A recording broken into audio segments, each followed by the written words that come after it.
Hey guys, welcome yet to another of my pool plan video in Defo Global. In this video, I'll be covering my plans on RCLA's event, which is actually just gone live at the time of this video. So I am a little bit delayed here. I was traveling over the weekend and didn't really have a lot of time to put the video together, so apologies for that. Beyond RCLA, I'll also be covering Irvine, although also at the time of this video, there isn't any official announcement whether or not Irvine is actually confirmed for the next event after RCLA. As always, timestamps will also be provided in the video description, so you can use those to skip ahead to the section that you are interested in. So let's get started. The last arc before this, we had Jessie and Snow as well as Cysney and Lena featured on banners. Out of the 4 banners, I only pulled on one, which was the banner featuring Cysney's FRPT. Unfortunately, I ran out of luck on that banner. After the free pulls, I went in with 200 tickets, didn't get the BT, switched over to gems, and I had to end up PTing Cysney's PT weapon. So overall, I spent 85,000 gems and 200 tickets. I guess it still isn't too bad because at least I skipped and saved on the other 3 banners. Coming to the raid event featuring RCLA's FR and BT, there's going to be 2 banners here, the first featuring RCLA and the second featuring the return of Kayn with his FRBT. Both characters will be getting a rework as well. Starting off from RCLA, her S1 and S2 both receive additional 2 skill users. Her HP silence is now going to be a frame debuff, which is a very good update to her kit. And in terms of damage, her entire kit S1, S2, EX and LD all receives a much needed damage rework. On this event, RCLA receives a new BT weapon. Her BT weapon first of all gives the standard BT auras, which is party brave damage plus 50%, brave damage cap plus 50%, HP damage plus 20%, and HP damage cap plus 30%. Beyond the standard auras though, the BT itself actually has a ton of utility tied to it. For that reason, I do recommend that if you want to use RCLA, I do recommend to try and at least get and green her BT. The utility I'm talking about refers to, first of all, party wide. Whenever anyone in the party deals HP damage, there is going to be a bonus HP damage dealt on top of it, and that bonus is plus 2% per debuff on the target. So at maximum 8 debuffs, you will get a flat plus 16% to whatever HP damage that you've land. And this bonus does not count the HP damage cap, or I should say ignores the HP damage cap that you normally would have. In addition, while RCLA's PT aura is up, the duration of her debuffs that she inflicts will not go down, and this is pretty valuable considering that HP silence is only 2 turns if I remember correctly. And on top of this, while her BT aura is up, all enemies will be unable to grant buffs to themselves. Moving on to RCLA's FR, her FR is one of those instant turn that doesn't do HP or brave damage. Instead, her FR heals the entire party, and because it doesn't do damage, you start off with 180% force gauge bonus.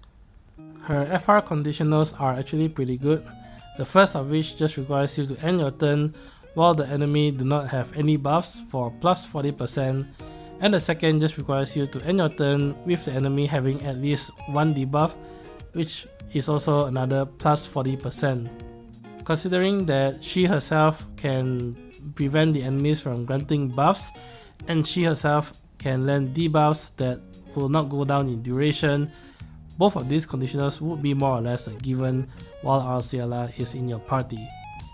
Moving on to Kayn.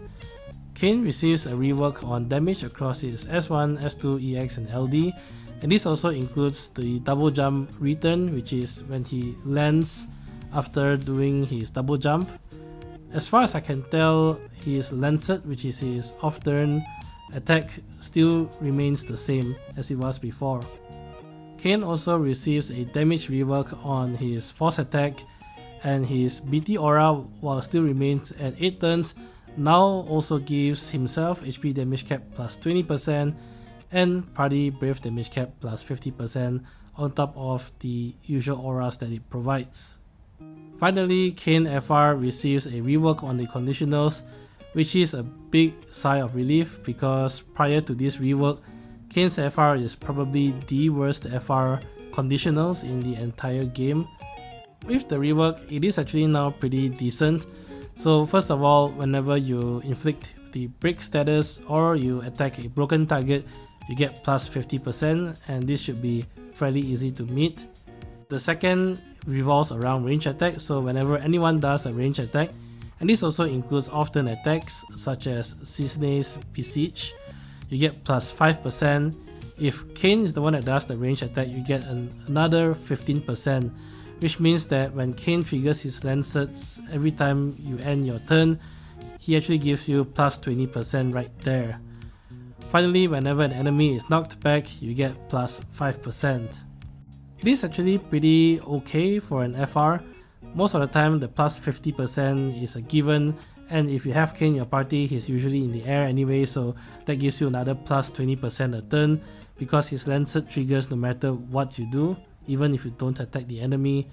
So more or less, as long as you are attacking, you get plus 70% there, and depending on the rest of your party, you may also trigger the range attack or knock back the enemy for up to another 10%. So it ranges between 70 to 80%, which is okay for the current meta. My plan here though is to skip both banners. I'll cover more into that when I reach the evaluation portion of the video, but I don't really have a lot of interest in RCL's kit, and I already have Kayn fully maxed out, so Kayn is a no-brainer for me. Next up, we have Irvine. Now in JP, these two banners appeared in a Memorial battle. I'm not so sure what event it will be in Global, we'll have to wait for the next live stream. But regardless, I'm sure eventually Irvine and Baltier will be featured in some way, shape or form, so I'll cover them first in this video. Baltier's kit still remains the same, so his FR and BT are a rerun, and only Irvine will be getting a rework, and he gets also his new FR and BT weapon. Irvine's S1, S2, EX all receives a damage rework, and his Dark Ammo and Pulse Ammo, which is his modified Brave and HP commands after he uses his LD, also receives a damage rework. His BT is actually pretty interesting because on top of very strong party auras, you get Brave damage plus 50%, Cap plus 50%, HP damage plus 20% and HP damage cap plus 30%, which is already more or less the standard BT auras that you get. But for Irvine, on top of that, if you are doing a range attack, you get bonus percentages to this aura, and the bonus is mentioned in the parenthesis on the slide. So for example, if you are doing a range attack, instead of HP damage cap plus 30%, you get HP damage cap plus 50%. On top of this, while his BT aura is up, as long as you are doing a range attack, all the brave damage in that attack becomes rainbow damage, which is a term used to signify maximum brave damage regardless of the enemy's defense or your attack stat. Irvine also gets a new FR, and upon use, his FR inflicts his usual 4-turn range in peril. And something I forgot to mention so far is after his rework, his range in peril also becomes a framed debuff. But anyway, coming back to his FR, the conditionals are that whenever you do a range attack, you get plus 40%. Whenever you do a weapon type weakness brave damage, so this requires you to land a range, melee or magic in peril and do the corresponding weapon type attack. But if you can do that, you get another plus 40%. And while his FR is active, whenever the entire party does any range attack, that attack gets a bonus HP damage plus 50% and HP damage cap plus 50%. My plan here is really to skip. I skipped Baltier the last time his FR was featured, and I still don't really have a lot of interest in him. You can also refer to his FR conditionals on the bottom right of the slide if you want a refresher. And as for Irvine, while his kit is definitely interesting and he actually has a lot of potential, but I'll cover that more on the evaluation slide. but I don't really have a lot of interest in focusing on range attacks and building around him, so for that reason I'm likely skipping both these banners. In this part of the video, I'll be covering my thoughts and opinions on the characters and their reworks, and especially who to go for if you are limited in resources, for example gems, tickets or PT ingots. Generally, I only place characters in two categories, good value and role fulfillment. I call them good value here mainly because characters placed here will be characters that have something unique or something really great about their kit that will provide you a good return regardless of who you already have in your roster. On the other hand, for the role fulfillment category, the characters here aren't really bad, just depends on who you already have in your roster, because you could potentially already have others who can potentially fulfill the same role or do something similar as them, in which case then you can probably give them a skip without much impact on your roster. As always, the recommendation is to focus on roles that fill gaps in your roster, taking into account also your playstyle and approach to the game. In this video, I'll be covering 4 characters: Arciela, Irvine, Kayn and Balthier, and I'll start off with Arciela first. I sort of put her like half and half across the two categories because I think she's a character that really depends on what you really need. She actually provides a ton of utility in her kit. She can prevent the enemies from doing HP attacks, she can provide some healing as well through her EX, she can provide a damage boost to the rest of your party through her BT aura, and with the same BT effect she can also prevent the enemies from granting buffs to themselves. So all in all, she's a character that's great at shutting down fights. If you are fairly new to the game and you're sort of learning how to get around enemy mechanics and all that, then Arciela's value I think is significantly higher because she allows you the room to experiment with the rest of your party while she keeps the boss shut down. In that scenario, I think she's more in the good value category. For me though, and this is also the reason why I choose to skip, I don't really place a lot of value in some of the utility that she brings. For example, her HP silence, the one that prevents the enemies from doing HP attacks. I don't really make a lot of use out of it because I generally like to do no boss turns, and if the boss aren't getting any turns, then you don't really need the debuff. Likewise also, I don't really see a lot of need for her healing, and preventing the bosses from granting buffs is actually still quite rare, but for the same reason also, I feel that I can usually make do with call abilities. It doesn't mean that all those utility is bad, it's just that my approach to the game is one that doesn't usually require or make use of those utility, and for that reason I think Arciela isn't a very suitable character for me. Also, generally I like to bring one Force Gauge Charger to battles just to speed up and enter force time as quickly as possible. Arciela doesn't really have a Force Gauge charging ability, which also means that if I want to bring Arciela, I need to still bring a Force Gauge Charger along, and that's already 2 out of the 3 party slots filled.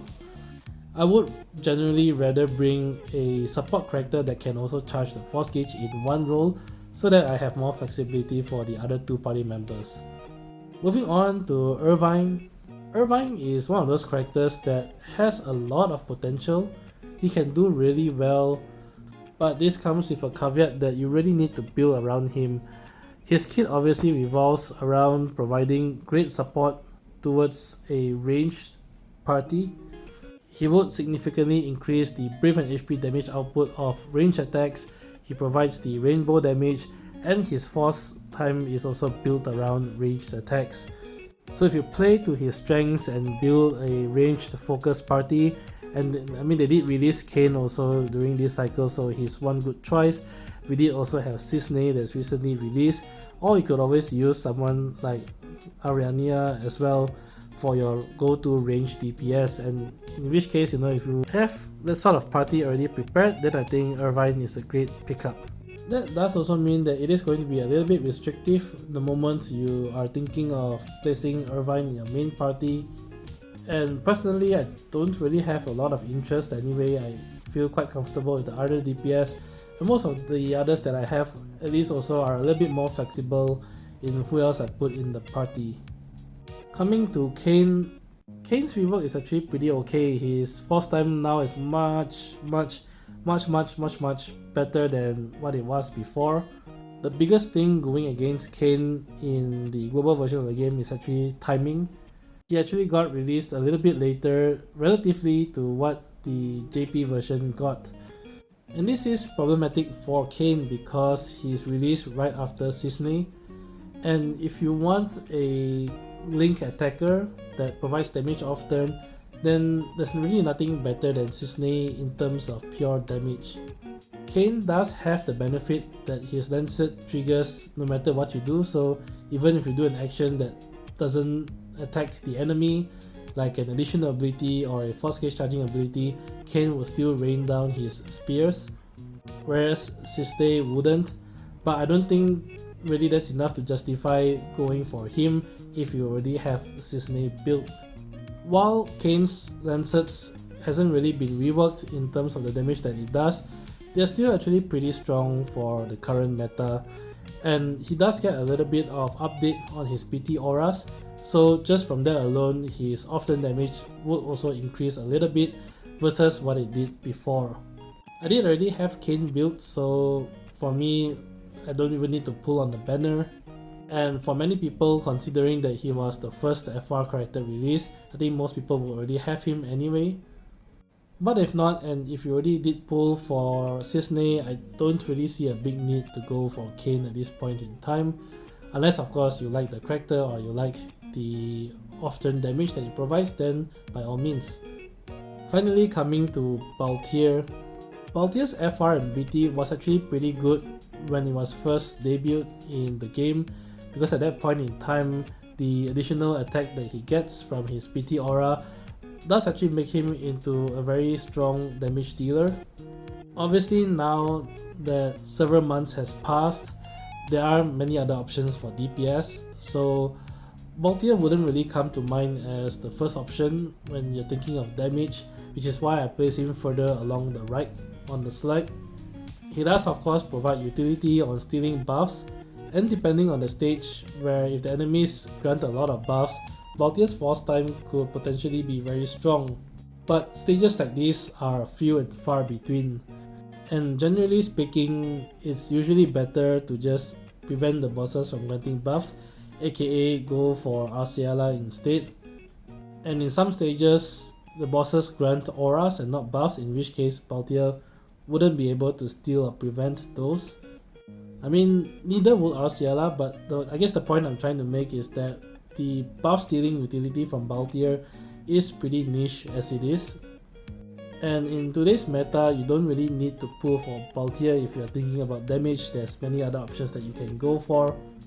I guess the one benefit is that Balthier is released alongside Irvine, so if you are fairly new and you pull for Irvine and you score Balthier's gear together, Balthier himself is a ranged character, so he will go fairly well with Irvine, but I think that's really about it.